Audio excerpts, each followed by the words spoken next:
Good morning everyone. मुझे उम्मीद है आप सब अपने अपने घर में बढ़िया होंगे, तंदुरुस्त होंगे, स्वस्थ होंगे। मैं नैन्सी शर्मा, आज के इस मेरे व्लॉग में आपका हार्दिक स्वागत है।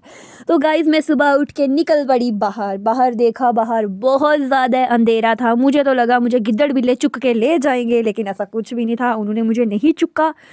इवन कि मैंने अपना ब्रश चुक लिया और अपने दांत साफ़ करना स्टार्ट हो गई। फटाक से मैंने अपने दांत साफ़ किए, आगे से पीछे से अच्छे से मैंने अपने दांतों को कूचा, उनको रगड़ा। उसके बाद रगड़ने के बाद अपना मुंह रगड़ के मैंने क्या किया, साफ़ कर लिया। टॉवल तो ढूंढने का बिल्कुल भी मेरे पास वक्त नहीं था, तो मैंने अपने शॉल से ही अपना मुंह साफ़ करना शुरू किया। मुंह साफ़ करने के बाद कन्फ्यूज़न ये थी कि आज पहनना क्या, क्योंकि कपड़े सारे गंदे हैं। मुझे लगता है कि आज मुझे रिपीट ही करना पड़ेगा। तो मैंने फिर आया मेरे माइंड में एक आइडिया, और मैंने क्या किया, निकल पड़ी अब बाहर पार वाले घर में। तो गाइस, हम जो घर है हमारा थोड़ा ऊपर है, तो सुबह सुबह वहाँ पे बहुत ठंडी ठंडी हवा बाहर चलती है। फिर मैं निकली, कान वगैरह लपेटे तो निकल पड़ी बाहर। फिर मैं बाहर से लेके आई कपड़े। मम्मी बेइज्जती कर रहे थे, सुबह सुबह हवा में क्यों जा रही है। तो फिर मैंने कपड़े पहन लिए, शूज़ पहने और जूते शूते पहन के मैं हो गई रेडी। अब बालों की बारी थी। बाल बंद करने में मुझे ज़रा भी टाइम नहीं लगता। फिर मैं निकली बाहर। आज मुझे दिखाना था आपको अपना घर। तो गाइज़, मेरा घर बिल्कुल भी कंप्लीट नहीं हुआ है। चद्दर वद्दर टांग के अभी हम गुजारा कर रहे हैं। इनकी मोंची वगैरह कुछ नहीं बना है। तो पुराना वाला घर तो आहा हा सुकून है जी, सुकून। फिर मैं हो गई रेडी। अब मैं बिल्कुल रेडी हो गई थी, तो अब मैं मुझे लग रहा है कि मैं बहुत ज़्यादा खूबसूरत लग रही थी। गाइस, आप भी कमेंट करके बता देना अगर अच्छी लग रही तो। ये है मेरी मम्मा, जो सुबह सुबह चूल्हा जला के पानी गर्म करते हैं। गांव के लोग हैं तो ये सब चीज़ें नॉर्मल हैं। तो मैंने उठाया अपना बस्ता और मैं निकल पड़ी। गाइस, ये सब हमारे घमांडियों के घर हैं। ये मेरे चाचू का घर है। तो यहाँ से निकलते हैं हम, नीचे रास्ता है यहाँ पे। तो अब मैं लास्ट झलक मेरी अपने घर की तरफ। अब मैं निकली तो सोचा क्यों ना आपको ये खूबसूरत सा चेहरा दिखाती चलूँ। तो आगे बढ़ती चलूँ। ये रास्ता थोड़ा सा ख़राब था, इसलिए मेरी नज़रें थोड़ी थोड़ी नीचे भी जा रही थी, क्यों ये ना हो मैं कहीं रुड़ जाऊँ तो मेरे दंद मुंह सब कुछ टूट जाए।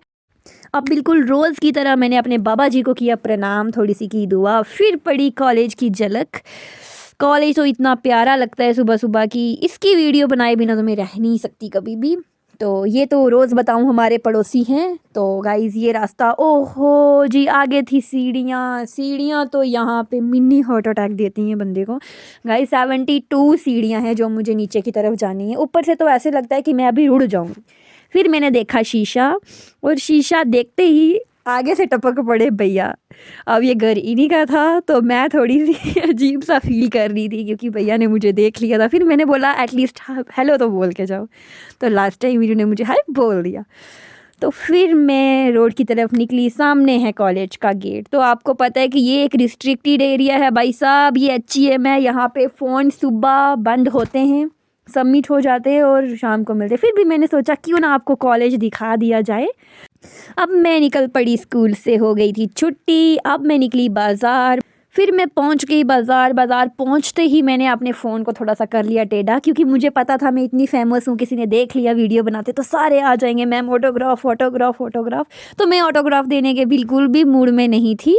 तो मैं जैसे ही निकली, मुझे दिखा अपने स्कूल का एक बंदा। मैं नाम मेंशन नहीं करूँगी, बट वो इतने आराम से ठुमक ठुमक के चल रहा था। वाओ, ये तो गाइस, मैं बिल्कुल भी नाम नहीं लूँगी। हाँ, अगर ये वीडियो देखेंगे तो ऑब्वियस है ये ज़रूर हंसेंगे। तो फिर मैं निकली आगे। आगे अंकल जी हटो हटो। अंकल जी तो हटने का नाम नहीं ले रहे थे, क्यों ना मैं ही आगे चली जाऊँ। तो आगे जाके अंकल से भी बड़े बड़े दो बंदे आ गए, जो आगे बिल्कुल मेरे आगे चल रहे थे। मैं उनको पीछे देख रही थी, कब वो साइड होंगे। भाई साहब, साइड हो जाओ, साइड हो जाओ। ओ हटो भरावो हटो। ओ जान दियो भाई, जान दियो, जान दियो। कार कदू जासा मम्मी कुटसन रात पे ही जासी। ओ हटो ना। ना भाई साहब, इन्होंने कहाँ हटना था, ये तो हटे नहीं। उनके हटने के चक्कर में मैं पहुँच गई घर।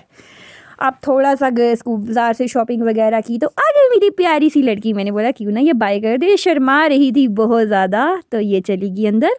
जब घर पहुंची तो घर में 2 छोटे-छोटे बुक्खड़ बैठे हुए थे जो आते ही मेरा बैग झपक लेते हैं कि पहले चीज़ी दो। इन्होंने तो चीज़ी खा ली, अब मैं गिनने पड़ गई ये चिड़ियाँ। चलो तुस भी चिड़ियाँ गिनो तो कमेंट भी दसो इस बूटे पर चिड़ियाँ कितनियाँ बैठी हैं। चिड़ियाँ गिनते-गिनते इधर भाई साहब मच गया अपना शोर। इन्हों को क्या था, मासी डांस करो और वीडियो मेरी बनाओ, अपनी तरफ फ़ोन नहीं करना है। फिर मम्मी के साथ की थोड़ी सी मस्ती क्योंकि मम्मी का पेट थोड़ा सा फैटी हो गया था। ओ भाई साहब ये रूठ के बैठ गए थे कि हमें हाथ पे मेहंदी लगाओ। अब इसने मेरी मेहंदी देखी थी, अब इसको था कि मासी मुझे क्यों नहीं लगाई, मुझे भी लगाओ। ये तो रूठ के चले गए, ये तो मानने वाले हैं नहीं। इनको मनाने के लिए मुझे 1-2 घंटे चाहिए। तो मैंने सोचा क्यों ना इससे पहले अपना व्लॉग एंड करूँ। तो गाइज़ मिलते हैं अगले व्लॉग में। मेरे चैनल को सब्सक्राइब करना बिल्कुल भी नहीं भूलना, लाइक शेयर कमेंट तो बनता है। तो गाइज़ मिलते हैं अगले व्लॉग में।